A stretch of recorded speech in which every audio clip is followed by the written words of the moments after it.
This program is designed to provide general information with regards to the subject matters covered. This information is given with the understanding that neither the hosts, guests, sponsors, or station are engaged in rendering any specific and personal, medical, financial, legal, counseling, professional service, or any advice. You should seek the services of competent professionals before applying or trying any suggested ideas.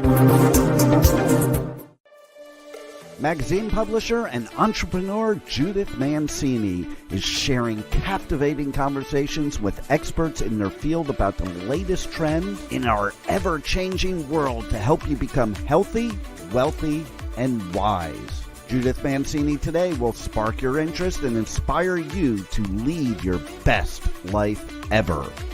And now, here's Judith. Judith Mancini Today is sponsored by Basic Brands, Inc., providing the highest quality specialty products in the natural food industry. Visit basicbrandsinc.com and enter JMT15 for your 15% discount on your very first order, including their best-selling product, Vitamin E Ointment, which helps restore moisture and elasticity to your skin. Good morning, everybody. I am so happy you've joined us today. My guest today is Heather Deffenbaugh, the best-selling author of Ashes to Beauty. She is passionate about wholeness in one's life and teaches others to thrive by achieving overall wellness in 5 key areas: physical health, mental health, spiritual health, physiological health, and emotional health. And to that end, Heather wrote her compelling memoir, Ashes to Beauty. Welcome, Ashley. Welcome, Heather. You know, Ashley was actually a choice to name my daughter. I went with Megan, but it is a great name. Well, Megan's a great name too. That's my daughter's name. Oh, is it? Yes. That's great. Well, I'm sorry about that. So, Ashes to Beauty is Heather's compelling true story. It's her memoir. And we want to get right into it. We want to tell them exactly about how your life started out with your parents that had quite a few problems of their own and how you overcame them and what led you to write the book. So let's dive in and tell us about your early life. Well, I discuss it in the prologue and the introduction, which is, if you wanted to hear it more detail, it is available for viewing on Amazon. So it kind of gives you that preview and maybe the first 3 chapters before you buy the book. So you can get a little more detail. But I grew up with 2 mentally ill parents. My mom and dad were high school sweethearts. And shortly after graduation, back then was the Vietnam War was going on. My dad was mandatorily drafted into the war and came out with complete schizophrenia.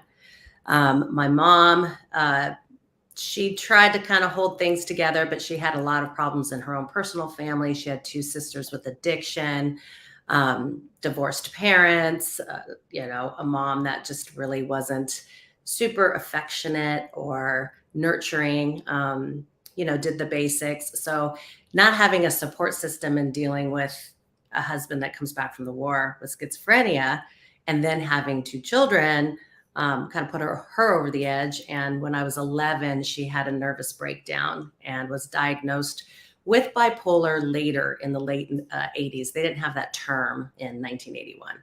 So she had a lot of different diagnoses like borderline personality disorder and manic depressive. There were a lot of different terms used. Today, she actually has been diagnosed with schizoaffective disorder. But let me back up here a bit. What is bipolar leader?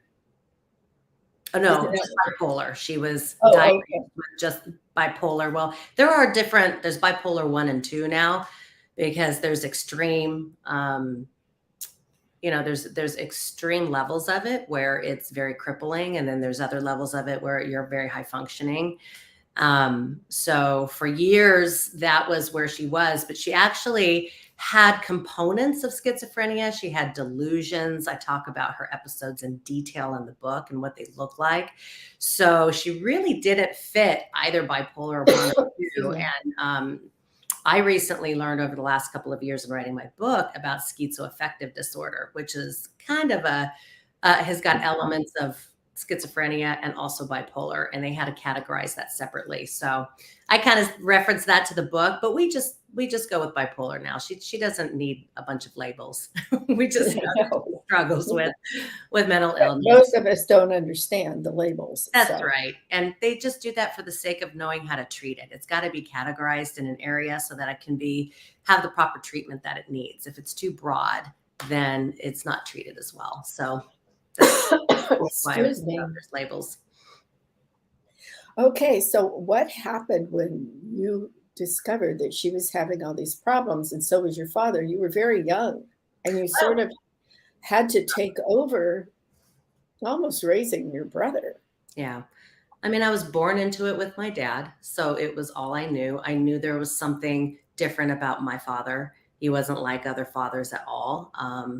His personality would change. He would have severe swings. He would say irrational things. And then even as a child, probably going back to the age of 4 is where the book starts, is where I have a memory of calculating that what he said didn't make sense. So it's amazing how young you can be and understand those things. He was incredibly loving. He was very, I always felt loved, and he was very attentive when he was awake, but he was so heavily medicated that he was often sleeping. And, he drowned a lot of the voices and alcoholism for several years of my youth. So he would drag my brother and I into bars for hours at a time when he had us on the weekends. They divorced when I was about 5. So then my dad had me on the weekends, and by the grace of God, we never got in a car wreck and nothing ever happened, but I was already caring for my brother at that age. So I do walk you through those times because it's the foundation, and then just the tragic time that bipolar invaded our lives with my mom, and she was under just an enormous amount of stress. Her mother was dying. She was kind of the glue that held the sisters together. She didn't have a support system. I mean, keep in mind, this is like 1981. So there wasn't, there was no Oprah. There was no girlfriends and, women's support and all the kind of stuff that you can reach out to now. We have the internet now. We have so many things now. So she had nothing. And that when she hit that nervous breakdown is when my whole life unraveled, because she spent a lot of time in mental institutions in and out, starting at the age of 11 for me. Well, and your father also was getting some help from the VA and all, but really back then, after the Vietnam War, there still wasn't a lot of understanding about PTSD and how it affected people's minds and bodies forever. That's right. So you were sort of getting a double whammy from both your mother and your father. Yeah. And we can call it a triple whammy, because on top of that, there was such a stigma. And the stigma is still real very much today. I have a chapter called The Stigma is Real in part 4 of the book. But back then it was, you just did not talk about that kind of stuff. You hid it the best you can. And so a lot of my resilience was my ability to create a facade and work, quadruple the amount that a girl my age would even fathom having to work. I started actually working, trying to make money when I was about 12. So just that journey that built, my tenacious spirit. And really the thread that goes through the book is how music got me through so much. And my parents loved music, and that was really their saving grace of experiencing peace and joy and normalcy, connection, with people like Bob Dylan and Pink Floyd, Tom Petty, Fleetwood Mac. Yes, we all remember those words that you have put in the book, and that's a very interesting thing that you added to the book, is a lot of music from classical rock and tunes of the time. And sometimes you couldn't understand those words because they get so garbled up with the guitars and everything. Yeah. But you have put those in there, and I think it's a very interesting part of your book, how it relates to everything. Yeah. Yeah, it definitely gave me a sense of understanding of what I was feeling and going through. And, it kind of felt like the artist went through the same thing or wrote it for me, and you don't feel alone. You're like, see, this exists out there. And, many times the lyrics were probably intended to mean something different. And that's the beauty of artistry, because you Well, can. I actually think that artists sometimes do tend to be a little different Mhm. and have more feelings. They experience more pain and more beauty, and that comes out in their writing of the music. Oh, I yeah. found that very compelling in your book, all the music. Yes. Thank Well, you. of course, you have Bible verses in there too, and those are compelling also. That was my anchor, and that's my compass. That's my rock, is my faith in Christ, and really understanding how you can absorb that at such a young age. How I, at 7 years old, is when I really started to I want a relationship with God, and then again at 16, and then again at 24, as I share in the book. But really being able to look back at all of that and see how God was working everything out for my good, over time. But then a lot of it was my choices. It's interesting. I've had people say to me, you give God a lot of credit when you made the choice. And I'm like, that's true, because it all stems from God. It's prompted there, but he gives us the ability to choose.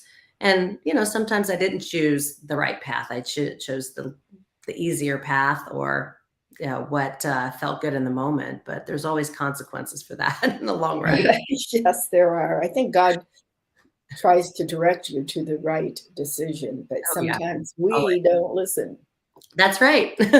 Very So, true. yes. So what happened after you, I'm halfway through your book. I've just been so busy, I haven't been able to sit down and finish it yet.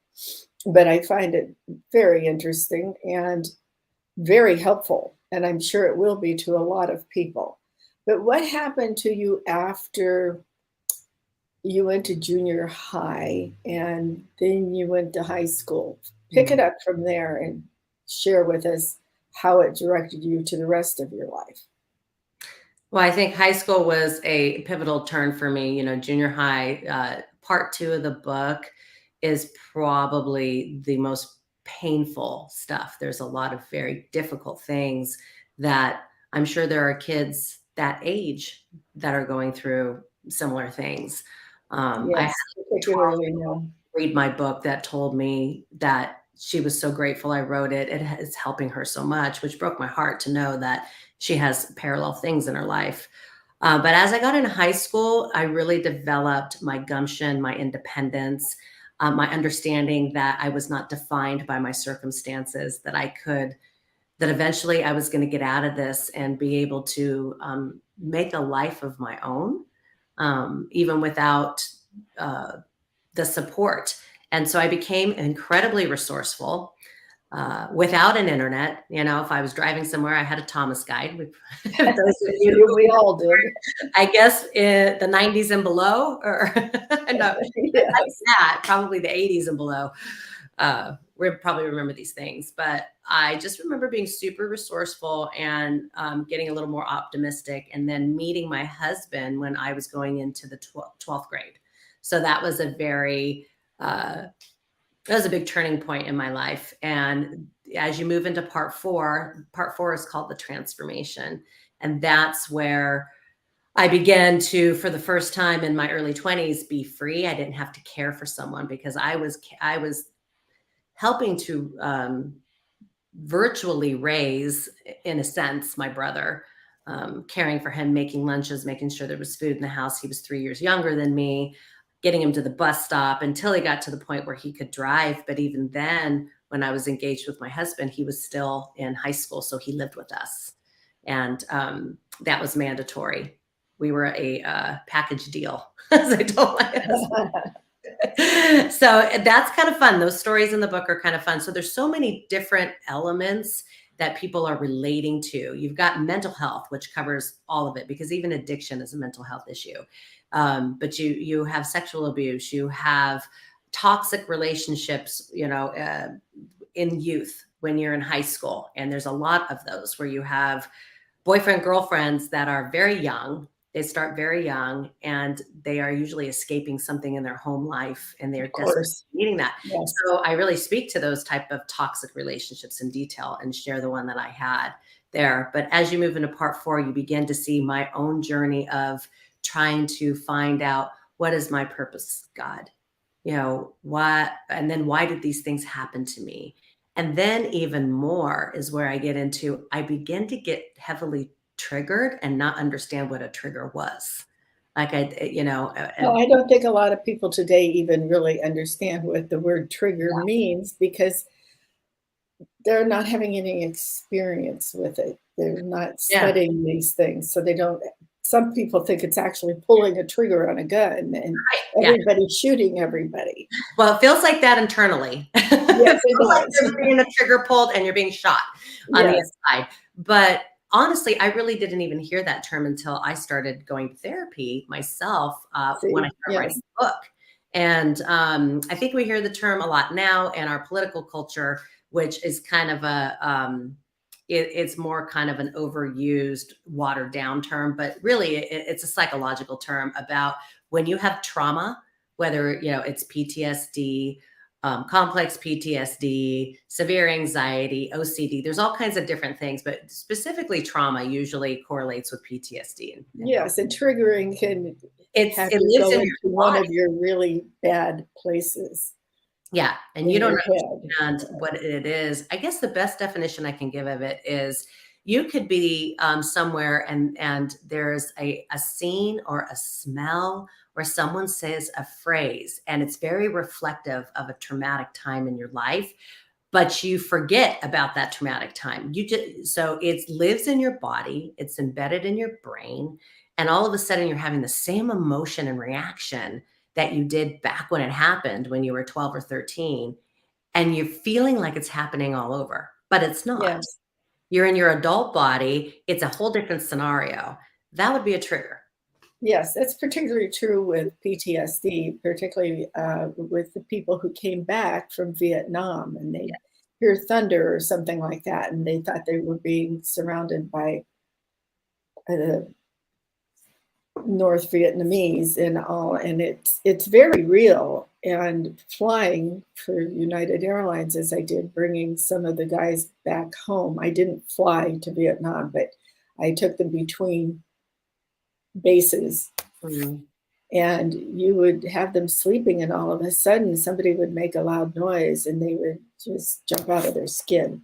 And I think that's a good way to define it, because it sets it off in your head that this horrible thing is happening to you again. Right. Maybe you lose your temper. Maybe you decide to throw something at someone. And that's what happens with triggering. And it can really interfere with relationships, and can really affect those that are close to you. Sometimes those triggers are strongest with your loved ones, with your spouse, with your children, with your parent. And when you're operating out of that space and you're looking through those broken lenses, it really affects every component of your life in a negative and detrimental way. And the beautiful thing is that there is absolute healing that can happen. There are wonderful therapeutic modalities that not just help you through it, but heal the brain.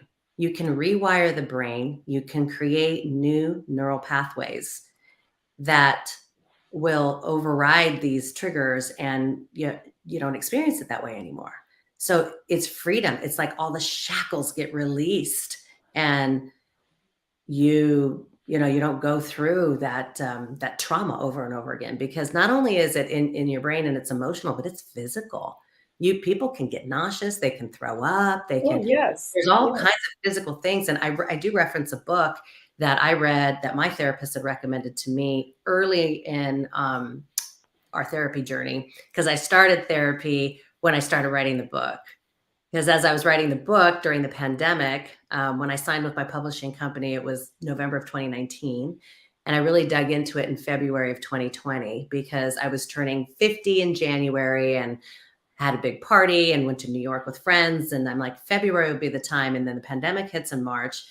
And, the world is just it just stopped. insanity, and it stopped. And then all of a sudden I'm writing some of these chapters in the early on stuff. And I am being, quote, quote, triggered, not knowing what's going on. And I'm overwhelmed with emotion and anxiety and just paralyzed by some of it, where I'm like, I can't do this. And I'm like, you know what? I'm going to write a book. I've been in the fitness industry 32 years. I'm going to scrap this whole idea. But no, my husband was like, I think we need to find you an excellent therapist. You have to tell your story. My editor, the same thing. She goes, oh, no, we're going to take as much time as we need, Heather. If it takes 5 years, we're going to do this book. So thankfully, we're glad it didn't take 5 years. It didn't. It took 2. But I did find the right one for me. And we really dug very, very deep. And I was also ready to heal. And that's something important when for those of you out there that are in therapy or thinking about going in therapy, which I highly recommend for every human being on the planet, because it's such a wonderful thing. But not all therapists are created equal, and you're not going to connect with every one of them. So you really have to make sure that you feel safe and connected, and that you can be transparent, because if you hold back, there's no point. And then also the process, you have to be willing to do the work. And it's not for the faint-hearted. I mean, I can't describe the pain of what it was like pulling up all those stories.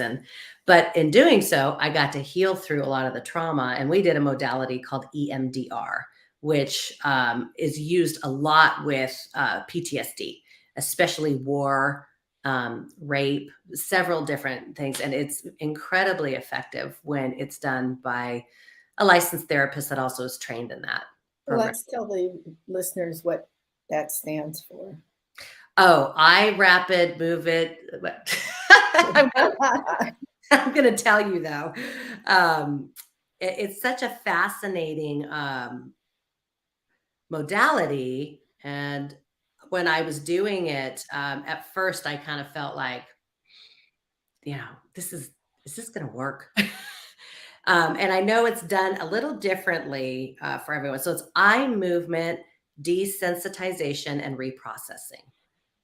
And kind of like, and I'm not a clinician to really break this down, but I'll try to simplify it as a, one who's as a recipient of it, right? Is the way that my therapist does it is I'm kind of holding these little paddles that vibrate, and he's in control of the vibration. And I close my eyes for the EMDR, and we go back into the memory. And he starts asking me questions, and he's very nurturing. He's very caring. But what's happening is my central nervous system is being stimulated with these little paddles, and it's going into my brain as I'm thinking about these things. And kind of like when you go into REM, when you're in a deep, deep sleep and you go into REM, there's some similarities there where you can really tap into those deep, deep, deep memories that you couldn't remember when you're just conscious. It goes really deep. So a lot of new memories come up. So sometimes a session can take 45 minutes, an hour long, that you're processing that memory for the purpose of reprocessing it and desensitizing the trauma, so that when you talk about it, you're not in a full panic. And when I went back and visited some of those, he would ask on a scale of 1 to 10, 10 being like it's happening right now all over again, what does it feel like? And a lot, in the beginning, it was a 10. And my body would, mimic what I was going through. There was a time I almost threw up. I mean, it was just crazy. But after we were done with it, you could take a few sessions, maybe you could take one session, everybody's different.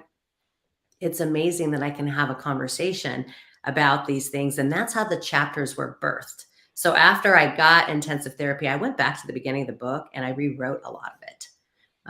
The bones were there, but I rewrote it from a different space, because I was almost writing like from a child's space. And when I was a child, so when I'm writing when I'm 7, I'm going through the memories and I'm just feeling 7, and I'm just like, and I'm getting mad and frustrated.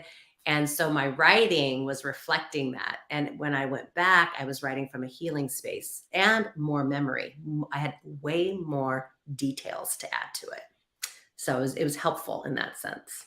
Well, sure. And writing your book was therapeutic also. Oh, 100%.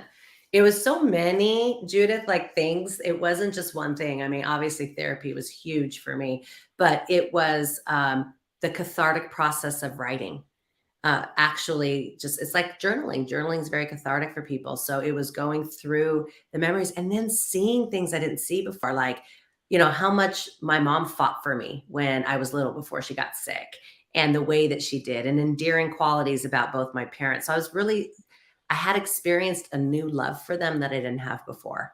Sure, you tend to, as you're an adult, you tend to, unfortunately, remember a lot of the bad and horrendous things rather than some of the cherished moments you should remember.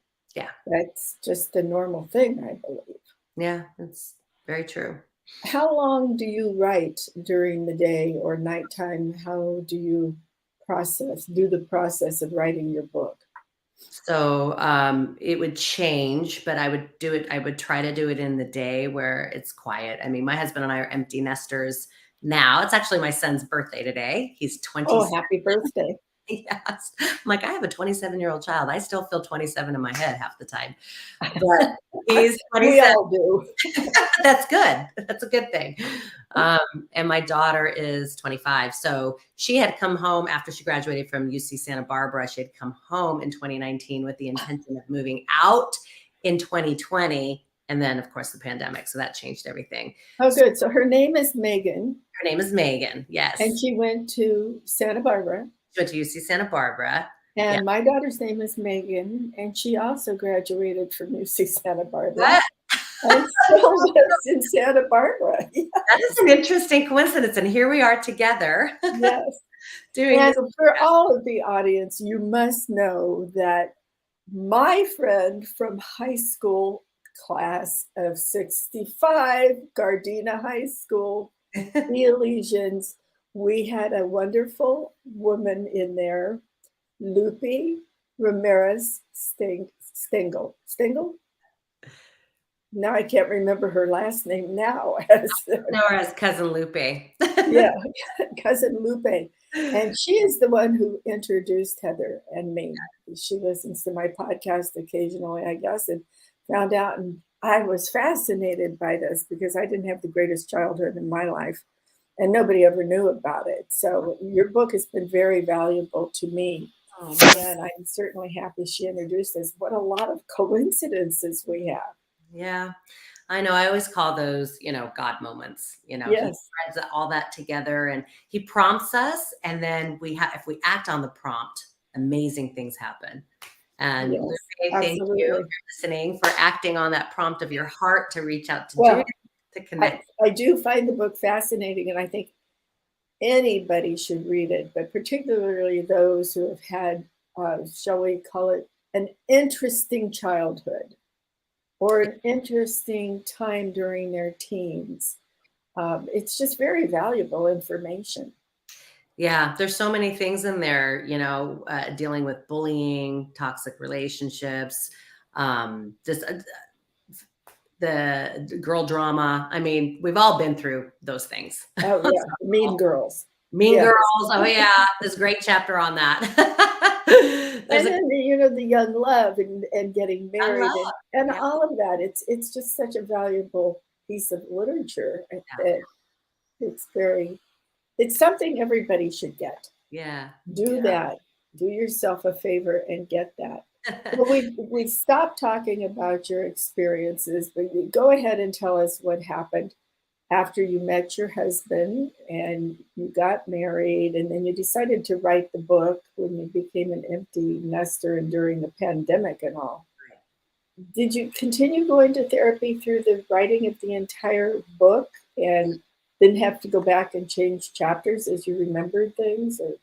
I did. Yeah. I continued therapy weekly, and I Zoomed with my editor weekly. So between my time, my hour with her and my couple of hours with my therapist, and then my time with my husband processing it all, And then writing, I really had such a beautiful support system to help me navigate through the chapters. And then a lot of them would birth. I mean, you're asking about the writing process. I'll go back to that really quick. I would sit down sometimes at like 8 in the morning with my coffee and start writing. And it would start off really slow. And then I would, I would open different windows. I had like 5 windows open on my computer while I was writing, because there were things that I would think about, and I'd go back and I maybe look something up, or I'd Google, and then it would prompt another thing. And then I would just start getting it out. I would just vomit my thoughts and then worry about how I was going to organize it and put it together. And I'd go 4 hours until my body said, you need to eat, you need to eat, and you need to get some water. I threw myself into it. And then sometimes I would write late at night till 1 in the morning, because it was there. I would lay down and all these thoughts would be in my head. It would be 9:30. And I'm like, I'm just going to get up and write them down, because if I don't write them down, I'm going to forget them. There were times that I'd get writer's block. I would get frustrated. I cried. I walked the dog daily. And one of the cool things I did, and I talked about this in another podcast that I was in with my editor, was when I would Zoom with my editor every Friday morning, when we speak like you and I are speaking, we talk about a chapter in my life and things like that. And she would be like, oh my God, what you just said was incredible. You need to write that down. You need to write that down, because you speak it. You're speaking your book. And that is also what another endeavor I'm embarking on, is public speaking. So I recorded us, and then I would go listen to us when I'd go on a walk. And then I would hear myself speak, and I would hear those things. I would come back and I would tag the areas that I needed to write down. So it was such a process, and I had a million Post-its everywhere. It was a disaster in my office. It's not. So do I. It's not a pretty process, writing. No, it's not. But Post-its have made our lives so much more simple, because we could just jot it down and stick it on the wall. Yes. Where you used to have to get the whiteboard out or the notebook. But I had the whiteboard too. I had a whole 360. Wherever I looked, there was something, with. Well, in honesty, I do too. Yeah. I keep saying I'm going to streamline it. I'm going to clean. You can only see doesn't work. The other side of my office is not pretty. Well, yeah, this is the best part of my office. It's looking behind me. The rest is a total in the background. You can't help it. I mean, if you're a creative person, you need to have your notes. And I keep a notepad and a pen next to me in bed, because as you say, these thoughts come to your head. You might wake up for 10 minutes and, I really need to write this down, because you'll forget it by morning for sure. Yes. And won't remember it for a couple days. And you should have inserted it in your book a little earlier, or taken care of it during the day, whatever. So that's a good thing to get in the habit of doing. It is. Recording on your Zoom call with your editor and all is a fabulous idea. Yeah. We have a lot of women entrepreneurs and people hoping to write books, and people are writing books. And that recording with your editor is an amazing thing to do. That's a really smart little piece of information for everyone. It was very helpful for me. And you just got to make sure you go back and listen to it, because it's an hour's worth. So do something like, go on a run. I've been a fitness instructor for 32 years. So I would incorporate that when I work out. It was like cathartic in 2 ways. My listening and my kinesthetic movement just help massage my brain. Sure, absolutely. Do you still train people? I do. I still teach. I'm down to just teaching on Wednesdays, because I have this new career as an author and speaker. But I have such a passion for it, and I'm so dedicated to my students. I can't see life without teaching. So I teach a class called Cycle Fusion, which is like a 30-minute indoor cycle, high intensity interval type class, 30 minutes. And then we go into total body training. So we'll use weights sometimes. We'll use bands. We do all kinds of body weighted movements, plank work, stuff like that. And then I teach Pilates afterwards. I teach a Pilates mat. Yeah. So that is, it's a big part of mental health as well. Yes, it is. aspect. Exercising and keeping your body moving and eating correctly. I saw you were into the clean eating and eating for wellness, and that's my background also. So I'm always interested in that. But now, are you writing another book currently? So I do have another book coming out in October. This is Oh, it's very exciting. I was asked to do it probably February, but it's a collaborative book, and it is, I believe the title is not been released yet. We have a big meeting in September for the launch, and then the book comes out October 10th. 10/10 is when the book comes out.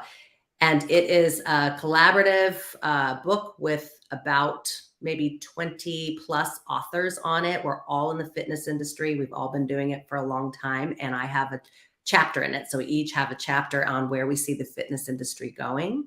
And it's going to be incredibly helpful, not just for fitness instructors and trainers and professionals, but anybody that works out. You're going to get so much knowledge out of this because these are the gold standard people in the industry. And it's a charitable book, so the proceeds are going to go to a specific charity. Great. That's fabulous. Yeah. Fabulous.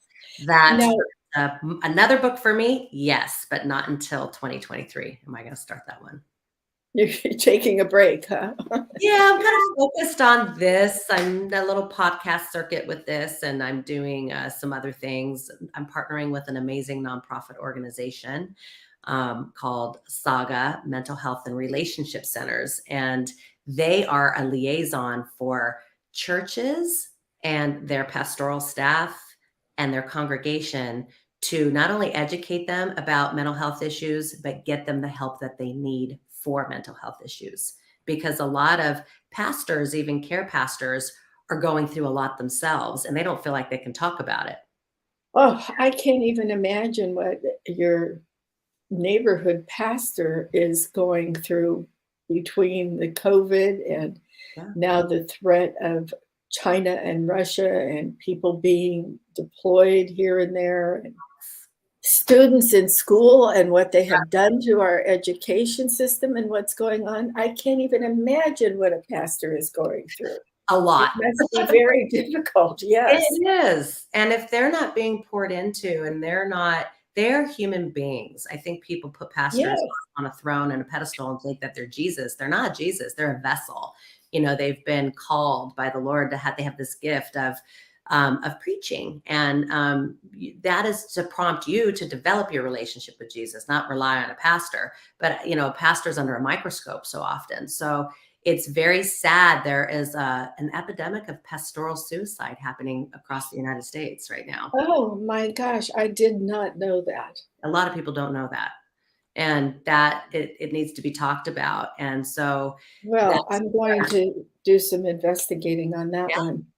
It's a real thing. So it's neat that I get to partner with Saga, and I'm kind of like the face of it, having been a child that's gone through it. And I also experienced apathy in the church when my mom would drag me to a church. She was so desperate for healing and being freed from this debilitating, awful disease that she had, this mental health disease that she had. And so how did churches come alongside families that are dealing with schizophrenia or bipolar or schizoaffective disorder or severe depression? You know, when you don't know how to deal with something like that, you just kind of freeze and you're like, well, you know, here, call this number, or you just don't know what to do. But the suicide rate is so high just amongst kids and youth. And so all of this ties in together. Well, unfortunately, my son took his own life the week before Thanksgiving last year. Oh, Judith, I'm so and sorry. He was soon to be 49, soon to be 50, I'm sorry. And nobody had any idea he was going through any problems. And there was no apparent reason, there still isn't, why he would do this.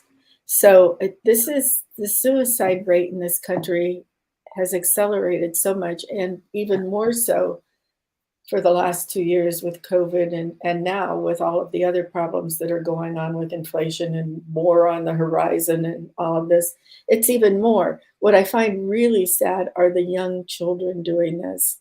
Yeah. in elementary school. And so many times it's due to the bullying. So you have a theme for your, I'll start crying. So we need to get off of this, but do you have a theme for your next book? I do. I Do you have, want to share it or not?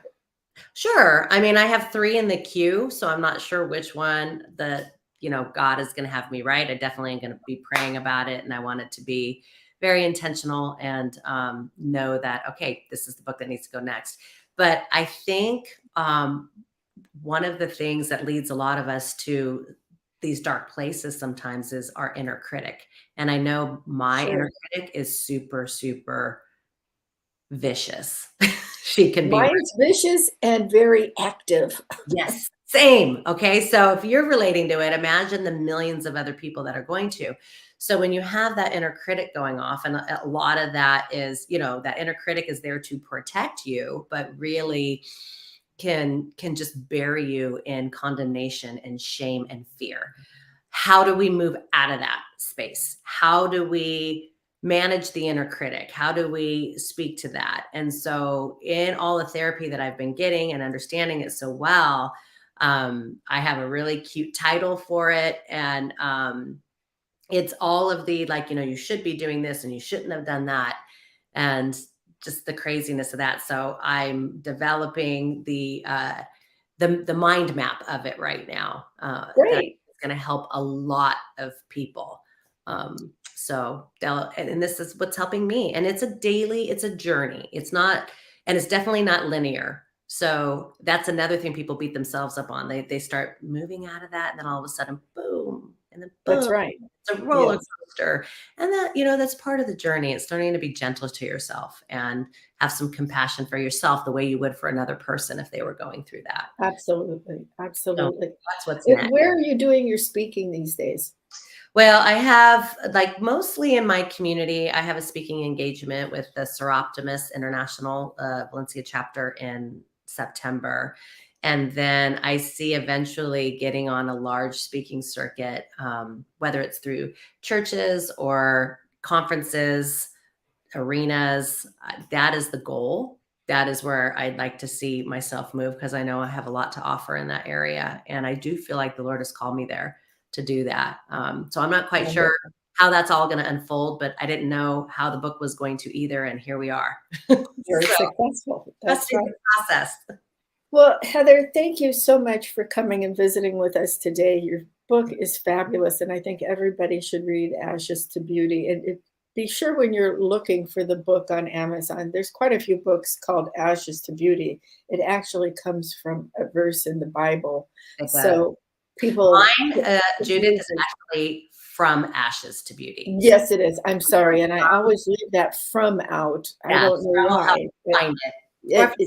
Name in there, you'll find it. Look up Heather's name, and then you will make sure you have the right one. I'm sorry. For some reason, I always leave off the from. That's okay. That's because it's unique. I put that in my title because it'll make it unique to my book. Because yes, and that's good.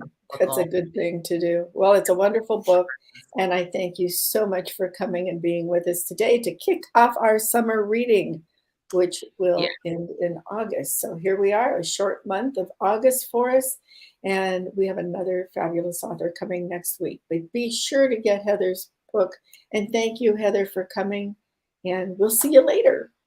Thank you so much. It's been a pleasure. Thank you. My pleasure.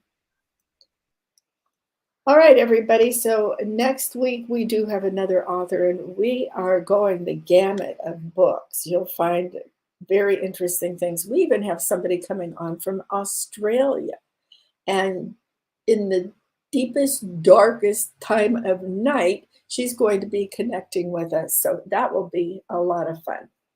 Be sure to tune in every Thursday at 9 a.m. Pacific. There's lots of ways to join us, and they've been scrolling across on the Cryon. So pick us up. We always have interesting guests.